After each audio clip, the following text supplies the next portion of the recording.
All right, so there it is, my Kona Wozo. It's a fat bike that I'm using year round, really. This is an extra large frame. I'm a relatively big guy, and I like that extra room. It feels so much more comfortable to me. It's a blessing, and when Kona and some others started going with these long top tube bikes, it's really a benefit. Anyway, this is her. She's decked out with the summer wheels, so she's rocking some 29x3 Maxxis Minions. I actually just put those on. Previously, I had the Terrain Cake Eaters. No, I didn't have Cake Eaters. I did have Terrain tires on it. They were 29x2.8s. In all fairness, they measured every bit of 2.8, but I wanted to go with a little bigger knobs on these Maxxis tires for a little more fall and winter riding. I do have a set of 26-inch fat bike wheels for this with some Van Helga tires on it, the 45 North Van Helgas. Really an incredible tire, but I've been liking the 29-inch wheels so much I'm gonna ride those for as long as I can this year. Anyway, so this is my bike. In basic terms, it's an extra large Kona Wozo. It's got some parts on it that are a little different from a kit build, but it's not that fancy. I did build this up as a frame. I bought it as a frame only option. So in general, it's pretty straightforward. I do have these race face cranks on here with a cinch chain ring. I really love that cinch chain ring. It's actually a steel narrow wide ring. They're only about 20 bucks and they should last nearly forever. Yes, definitely a little heavier than an aluminum one. I don't think I care.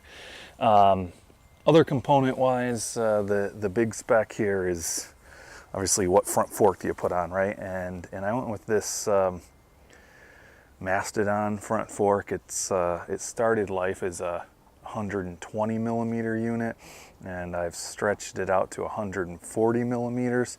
I really like that extra little bit of slack and an extra little suspension on my hardtail. It's pretty fantastic.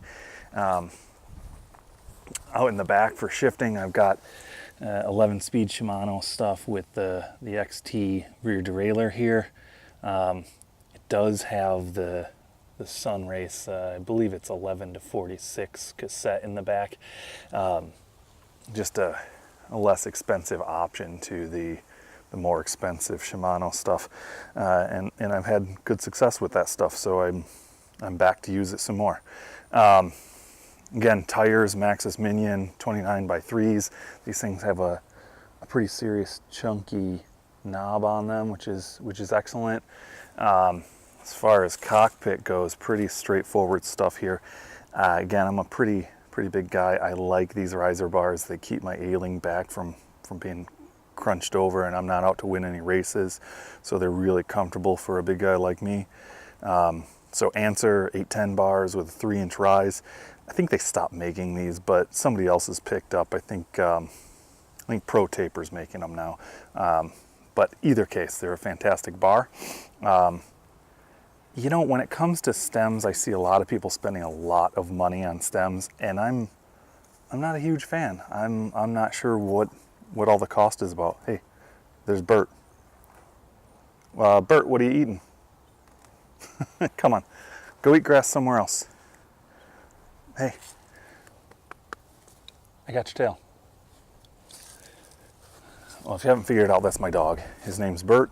He's a Swiss mountain dog. He's about 6 months old right here, and he is thick-skulled, let me tell you. Awesome, but thick-skulled. All right, so back to the bike. So again, cockpit-wise, Answer 810 3-inch rise bars. Really like those for a guy my size. Stem-wise, call me a cheapskate, whatever you want. I'm not a weight weenie, so this, I don't even know how to say it. Let's say it Husafelt, right? This Husafelt stem, it's available in 40 millimeter. It's available in some other lengths as well, but a 40 millimeter stem like that I think is 25 bucks.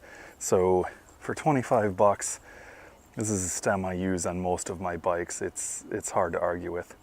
You know, as far as other components go, pretty straightforward and simple. I've got the Shimano Slx Brakes, front and rear, right? The SLX, the new M8000 brakes, I believe. It's really hard to pass on these. I really like them for, you know, dollar for performance. Come down and look, these come with the sintered metallic, or whatever you want to call them, pads with the cooling fins on them. And really just a great brake for the price.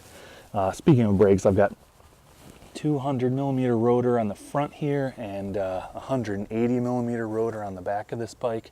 That's plenty of stopping power for me. I'm not taking this thing down any major downhills or anything, so that works just fine. For shifting, again, we looked already, but I've got the Shimano XT rear derailleur and XT shifter. What's nice about sticking with the Shimano stuff, obviously, is all of the mounts work together, right? Look at how clean that bar is, just one little mount to go on there. Plus they shift nice. There's no complaints with them. They're priced well. I really like them. Now on the other side, I've got the controller for my dropper post here. This is a bike yoke Revive, and I will admit, I've heard before I got it that the thumb grip here is pretty fantastic, and it really is. It does have some adjustment on it. It's got a really nice you know, textured grip to it. It works really well.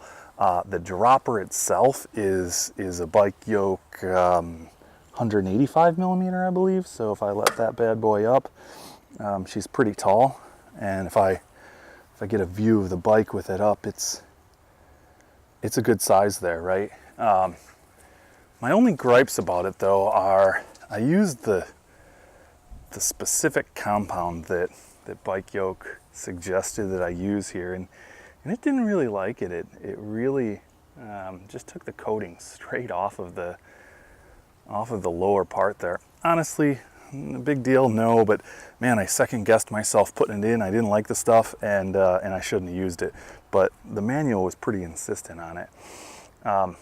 So anyway, no big deal there. SDG duster seat, pretty simple, straightforward.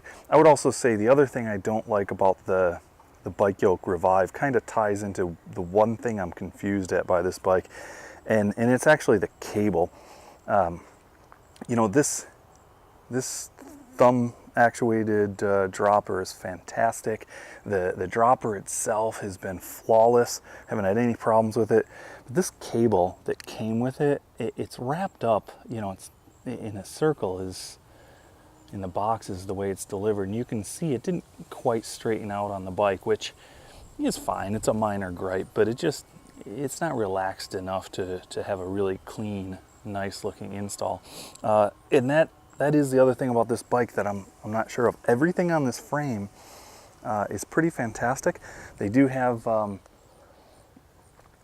water bottle mounts down at the bottom. One of them I replaced to hold the dropper cable. They do have some at the bottom as well. It might be hard to tell with the strap there, but they are there. The frame itself has got this nice hole with a grommet for internal dropper routings, but there were no provisions on the frame for the dropper cable. These little bolts and clamps, and in this little clamp, those were all things that I put on later. Just wish that it had something to do with that, but no big deal. What else we got? Other little components are easy. I really like these grips.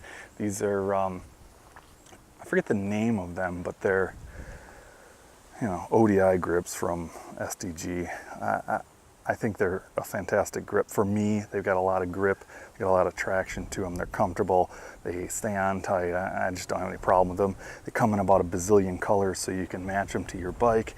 It's a really good grip for me. Other little things that we've got here, these race face Chester pedals. It's hard to argue with them for 50 bucks or less, again, in pretty much any color you want, with pretty large spikes on there. It's hard to argue with those things. I just like them a lot. I should mention, you know, even for my size, I ride a 170 millimeter crank on this bike. Just seems to fit a lot better for me. Really enjoy the ability to spin a little higher with my big legs flailing around. So anyway, that's the big stuff on this bike. I would say fit-wise, it's pretty fantastic. I really love, again, these longer top tube bikes. This Kona, they claim it to have, I want to say a 75-degree seat angle. And that combined with the shorter cranks really keeps my hips straight above the cranks better. Works, you know, I get a lot more longevity out of that for me. Maybe not necessarily a lot of power. I mean, when you stand up, do you really get power? It doesn't matter that much, but sitting, it feels a lot more comfortable. And what else do I have here? Obviously, I've got my little strap that holds some spares in there. What I've really got wrapped up in there is a small toolkit, a CO2 inflator, and a spare tube. And I've actually just wrapped it all inside of a discarded fat bike tube that I wrapped around it to keep it all safe and dry. Wheels. Oh, I guess I should mention the wheels, right? Race Face Arc 45, so 45 millimeter. I believe that's an internal width on these things.